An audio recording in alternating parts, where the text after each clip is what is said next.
আসসালামু আলাইকুম সবাইকে। আমার আজকের ভিডিওতে আপনাকে স্বাগত। আজকের ভিডিওতে আমি নিউ ব্রান্সউইকের প্রভিন্সিয়াল নমিনেশন পাথওয়ে কয়েকটা প্রোগ্রাম নিয়ে কথা বলবো, যেগুলো আমার কাছে ইন্টারন্যাশনাল স্টুডেন্ট অথবা তাদের স্পাউস ভিসায় যারা কানাডায় আসবে তাদের জন্য সব থেকে বেশি অ্যাপ্রোপ্রিয়েট মনে হয়েছে। তার মধ্যে কয়েকটা, এছাড়া আরো বেশ কিছু ক্রাইটেরিয়া আছে নিউ ব্রান্সউইকে সেটেল হওয়ার জন্য, সেটা গভর্নমেন্টের ওয়েবসাইটে দেওয়া আছে ও গভর্নমেন্টের ওয়েবসাইটের লিঙ্কটা আমি দিয়ে দেবো। যেগুলো আজকে আমি ডিসকাস করতে পারছি না আমার ভিডিওতে, সেগুলো সম্পর্কেও আপনার যদি ইন্টারেস্ট থাকে আপনি গিয়ে পড়ে দেখে নিতে পারেন। লং ফর্ম ভিডিও বানানোর অসুবিধা হচ্ছে ইদানিং আমরা সবাই এত বেশি রিলস দেখি যে একটা মহিলা এতক্ষণ একই টপিক নিয়ে কেন কথা বলতেছে, এটা আমাদের অধৈর্যের কারণ হয়। বাট আমি মনে করি যে আমার ভিডিও যদি আপনি 10 মিনিট খরচ করে দেখেন, 10 মিনিটের জন্য আপনি একটা কিছু শিখতে পারেন, একটার জন্য আপনার লাইফে ভ্যালু অ্যাড হয়। যার অ্যাকচুয়ালি আমার ভিডিও দেখে কিছু ইনফরমেশন নেওয়ার দরকার আছে, আমি শিওর তারা আমাদের খুঁজে বের করবে। তো চলেন ভিডিওটা শুরু করি।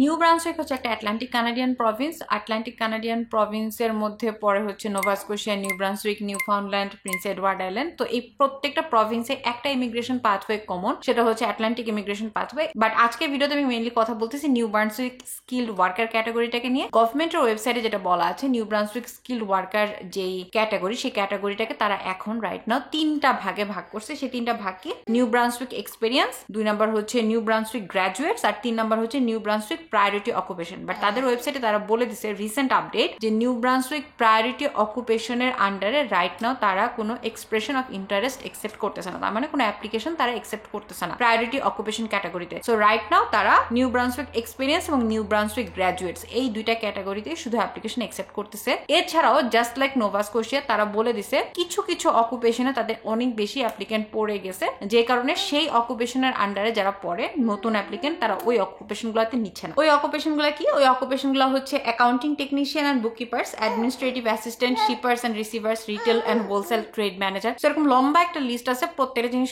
খালি খালি পড়ে সময় নষ্ট করার দরকার নেই। আমি এই লিস্টটা আমার স্ক্রিনে দিয়ে দিব এবং লিঙ্ক থাকবে, আপনারা কাইন্ডলি গিয়ে দেখে নিতে পারবেন। এটা মেইনলি যদি আমি ইন শর্টে বলি, আপনি যদি রিটেল সার্ভিস অথবা ফুড সার্ভিসে জব করেন, অ্যাকাউন্টিং অথবা অ্যাডমিনিস্ট্রেটিভের ছোটখাটো কাজ করেন, তাহলে আপনার জন্য এই পিআর এ অ্যাপ্লিকেশন করাটা একটু ডিফিকাল্ট। সো চেষ্টা করেন, আমি জানি কানাডায় নতুন আসলে সবাই রিটেল সার্ভিস অথবা ফুড সার্ভিসে ঢোকে, বাট এবার চেষ্টা করেন যে একটু ডাইভার্সিফাইড প্রফেশনের দিকে তাকানোর জন্য, যেহেতু সবগুলো প্রভিন্সে মোটামুটি এই রেড ফ্ল্যাগটা তারা তৈরি করতেছে যে retail service and food service নিয়ে তারা খুব বেশি ইন্টারেস্টেড না। নিউ ব্রান্সউইক এক্সপিরিয়েন্সের আন্ডারে আপনার কি কি ব্যাপার খেয়াল রাখতে হবে যদি আপনি এলিজিবল হইতে চান, সেটা হচ্ছে প্রথমেই আসতেছে you are working full time in a non seasonal position for an eligible New Brunswick employer who is willing to support your application. So এটা কাইন্ড অফ এআইপির মতো, যে আপনার শুধু একা নিজে অ্যাপ্লাই করলেই হবে না, আপনার এমপ্লয়ারের কাছ থেকে আমার ধারণা যে কোনো ধরনের স্পন্সরশিপ বা এই টাইপের একটা ডকুমেন্ট লাগবে, যেটা আমার কাছে একটা বিগার চ্যালেঞ্জ মনে হয়। আচ্ছা,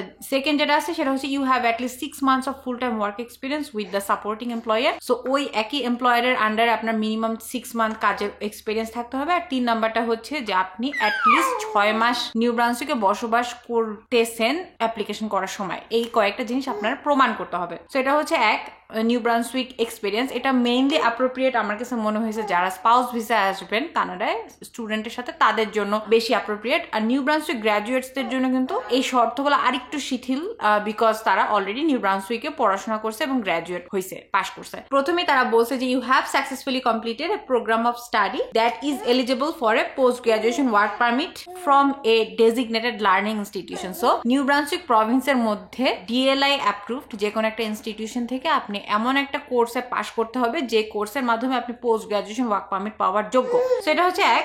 আর দ্বিতীয়ত হচ্ছে you are working in a full time non seasonal position for an eligible New Brunswick employer who is willing to support you. So আগেরটার মতোই, কিন্তু আগেরটায় যেরকম আপনার 6 মাসের কাজ করার একটা অভিজ্ঞতা থাকতে হবে, 6 মাস থাকার একটা অভিজ্ঞতা থাকতে হবে, এই ধরনের কোনো ক্রাইটেরিয়া তারা রাখে নাই। আচ্ছা, নিউ ব্রান্সউইক প্রায়োরিটি অকুপেশন হচ্ছে যে নিউ ব্রান্সউইকের কিছু কিছু সেক্টরে মানুষের তাদের বেশি দরকার ছিল, সেই মানুষগুলোকে তারা আগে পিআর দিবে বলে তারা একটা ক্রাইটেরিয়া এখানে বানাইছিল। বাট যেহেতু রাইট নাও তারা কোনো অ্যাপ্লিকেশন একসেপ্ট করতেছে না, এই জন্য আমি এই এলিজিবিলিটি ক্রাইটেরিয়া নিয়ে তেমন কিছু বলতেছি না। বাট এই ওয়েবসাইটে যদি আপনি যান, এই ওয়েবসাইটে শুধুমাত্র যে আপনি এলিজিবিলিটি ক্রাইটেরিয়া নিয়ে আলোচনা করা হয়েছে তা না, আপনি যখন এলিজিবল হইলেন তারপরে আপনি কি কি অ্যাপ্লিকেশন ফর্ম আপনার ফিল আপ করতে হবে, এই ফর্মগুলো ফিল আপ করার পর তারা কোন কোন প্রসেসে আপনার ইন্টারভিউ নেবেন, আপনাকে ডাকবে, বা এরপর আপনি ফেডারেলি অ্যাপ্লিকেশন করার জন্য কি কি স্টেপ ফলো করতে হবে, প্রত্যেকটা জিনিস সুন্দর করে ব্যাখ্যা করা আছে। তো আপনারা কাইন্ডলি জিনিসগুলো দেখে নিন। এবং আমার ভিডিও আজকে এতটুকুই, আমি জাস্ট এতটুকুই রিকোয়েস্ট করবো যে পাস করে ফেলে ওয়ার্ক পারমিটে যাওয়ার পরে পিআর নিব, অনেক ফিউচারে চিন্তা এটা ভেবে বসে থেকে চিল করার দরকার নেই। একবার যখন আপনি পোস্ট গ্রাজুয়েশন ওয়ার্ক পারমিটে ঢুকে যাবেন তখন কিন্তু আপনার কাউন্টডাউন শুরু হয়ে গেছে। এর মধ্যে যদি আপনি চাকরি ম্যানেজ করতে না পারেন তাহলে আপনার হয়তো PR is gonna be difficult even more day by day. তো এই জন্য প্রথম থেকেই নিজে অ্যালার্ট থাকা, আমি জানা যে আমার কি কি জিনিস পিআর এর জন্য এলিজিবল হইতে দরকার এবং কোন ধরনের এমপ্লয়ারের আন্ডারে চাকরি করলে আমার জন্য পিআরটা সহজ হবে, এই প্রত্যেকটা ব্যাপার যদি আপনি আগে থেকে প্রিপেয়ার থাকেন আই এম শিওর যে পিআর এর জার্নিতে শেষ মুহূর্তে যে ধরনের স্ট্রেস হয় সেই ধরনের স্ট্রেস হবে না। আমি ব্যক্তিগতভাবে কিছু মানুষকে চিনি যারা 19 সালে আমি যখন কানাডায় আসছি তখন কানাডায় আসছি এখন পর্যন্ত তারা পিআর এর অ্যাপ্লিকেশন সাবমিট করতে পারে না, বিকজ তারা অ্যালার্ট ছিল না হয়তো, বা তাদের ব্যক্তিগত পার্সোনাল সমস্যা ছিল যেই কারণে এই মুহূর্তে এসে কিন্তু তারা অনেক বেশি সাফার করতেছে। তো এই ভিডিওটা এতটুকুই ছিল। আপনারা যদি এই ভিডিওতে যে ওয়েবসাইট থেকে আমি ইনফরমেশনগুলো শেয়ার করলাম সেগুলোর লিঙ্ক জানতে চান অথবা ইন ডিটেলস এই প্রোগ্রামগুলো সম্পর্কে আরেকটু জানতে চান, আপনারা আমার নিউজ লেটারে সাবস্ক্রাইব করতে পারেন। আর আপনারা আমার সাথে যোগাযোগ করতে পারেন। আমি জানি অনেকেই যোগাযোগ করে তাদের পিআর এর অ্যাপ্লিকেশনে হেল্প করার বিষয়ে আমার সাথে কথা বলতে চাইবেন। রাইট অ্যাট দিস মোমেন্ট আমি আসলে পিআর এর অ্যাপ্লিকেন্টদের হেল্প করার মতো এনাফ কোয়ালিফাইড না বলে আমি মনে করি আমি কুইন্স ইউনিভার্সিটিতে যে বছরই ভর্তি হয়েছি RCIC certification and licensing complete করার জন্য। তো ওইটা শেষ করলে হয়তো 2026 সাল থেকে ইনশাল্লাহ আমি পিআর এর বিষয়ে আপনাদেরকে হেল্প করতে পারবো। আনটিল দেন আপনারা নিজেরা যতটুকু গভর্নমেন্টের ওয়েবসাইট দেখে বোঝা সম্ভব চেষ্টা করেন। আর এমনিতে আমার কাছে ছোটখাটো যে কোনো কোয়েশ্চেনের জন্য ইমেল করতেই পারেন, কোনো সমস্যা নেই। আমি আছি, আমার টিম মেম্বার আছে, আমরা যদি আমাদের নলেজের ভিতর থাকে অবশ্যই আপনার ইমেইলে রিপ্লাই দেবো। ভালো থাকবেন সবাই, আল্লাহ হাফেজ।